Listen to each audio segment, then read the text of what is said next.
In the 1990s, the rap game was dominated by East Coast hip-hop and West Coast gangster rap. The Midwest had limited representation nationally, and artists in the South had an even harder time breaking on a major scale. And with the exception of Scarface, gaining real respect from cities like New York was virtually unheard of. But that Southern rap hustle refused to die. And by 1996, during the peak of the Tupac death row and Biggie Smalls bad boy domination, more artists from the South started taking some of that light. With groups like Outkast getting 5 mics in the Source at a time when that meant something, Goody Mob dropped the classic, and Master P's No Limit Records getting ready to hijack the game for the next 5 years, the South started proving they had something to say. Few artists took this disrespect of Southern rap more personal than UGK. Been saying we wasn't real hip-hop from the beginning of time. Yeah. They said we wasn't real hip-hop because we don't have no trains and no backpacks. So, you know, after a month, tell you something for so long and let you know they don't want you. You know what I'm saying? After a while, they don't want to be down to shit no more. You know what I'm saying? If it wasn't for us, they wouldn't have been able to take no Fresh Fest tour. They wouldn't have been able to sell out them goddamn records they sold in the 80s if it wasn't for the South and the Midwest. You motherfuckers didn't sell out them records in New York. Signed to Jive Records since 1992, the group from Port Arthur, Texas largely moved like independent artists, receiving minimal to no support from the label. Yeah, so the name of the label is Jive.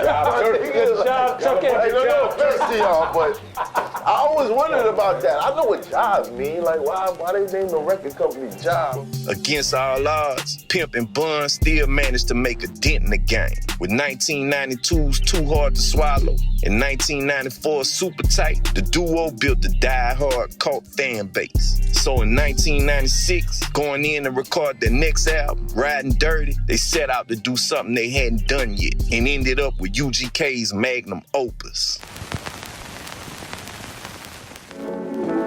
UGK, Underground Kings, Ridin Dirty. The new album from the Trill Brothers out of Port Arthur, Texas, featuring the smash hit first single, One Day. One day, Also includes Murder, available at all record stores July 30th on Jive Records. Ridin Dirty dropped on July 29, 1996. After years of beefing with Jive Records, UGK took a different approach with the label going into the recording of the album. With Ridin Dirty, we were like, we don't want money. We don't want any money, no cash advance. We're doing shows and things are going good for us as a group. We were like, just give us equipment. We want this equipment. We don't want to go to the studio because every studio we worked at, they owned. So we're like, we don't want any money. We don't want to work at your studio. We'll do it at home. We don't want anything. Just put out the album we give you. That's all we wanted. Just put out, we're gonna make the fucking album, and when we give it to you, if it's something wrong, give us a chance to fix it. Just put out the fucking album that we give you. And that was Ridin Dirty. Ridin Dirty is a concept record based on Houston, Texas car culture and street life. The whole concept of Ridin Dirty is really, it's a concept album about what the city of Houston was like at that time, specifically the South Side. It's supposed to let you know what it felt like if you actually had a candy painted car riding on folds and folds and flipping through the South Side, and what those guys was going through, because it was a very contentious time. We just tried to emulate how that felt for people. The whole idea of the album cover is actually getting jacked on the South Side. So if you open up Ridin Dirty, you'll see we actually getting jacked. Ain't so Willeen told me that. We actually getting jacked by the Rodney Boys. Damn, that Willeen told me that, because I remember that when you said that. The production was overseen by Pimp C, with major contributions from legendary producer N.O. Joe. Can you speak to me about working on that album? And I just got to start with one of my favorite songs, Murder. She had an idea, right? Yeah. He had an idea, and he had the, murder thing in there, right? So, and basically, I programmed the drums, but I wanted kind of still hip hop or southern. Yeah, you know what I'm saying? But kind of it's just straight 808. Yeah. Pimp C laid the bass line, part of the bass line, and then I came in and laid the chord, the little quiet thing behind it. And he added something else, I added something else, and he was like, Joe, we don't need all that in there, let's take it out. In a real stroke of genius, Pimp C stitched the album together between songs with interludes from Smoke D, a UGK affiliate who at the time was incarcerated. I had just arrived at Castle Grayskull, they called it, prison. So when the album came out, I was in K&L section. And the folks tried to figure out how in the hell did I get on the album if I'm locked up. So what we did was we sent him a personal like that recorder, but it was the same size as like a Walkman. And so I would walk around like, you know, I was jamming a box, but I was recording.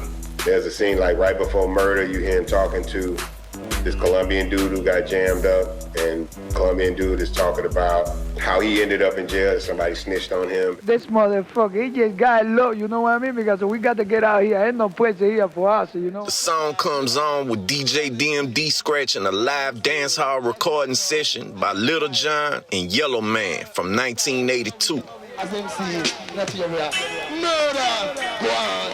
Pimp C starts the song with a spin on his opening bars from cocaine in the back of the ride. Pimp C, bitch, so what the fuck is up? Step wrong, nigga, and I take a fucking up. I'm still Pimp C, bitch, so what the fuck is up? Putting powder on the street cause I got big fucking nuts. And with the second verse, Bun B delivers some of the sickest bars in rap history.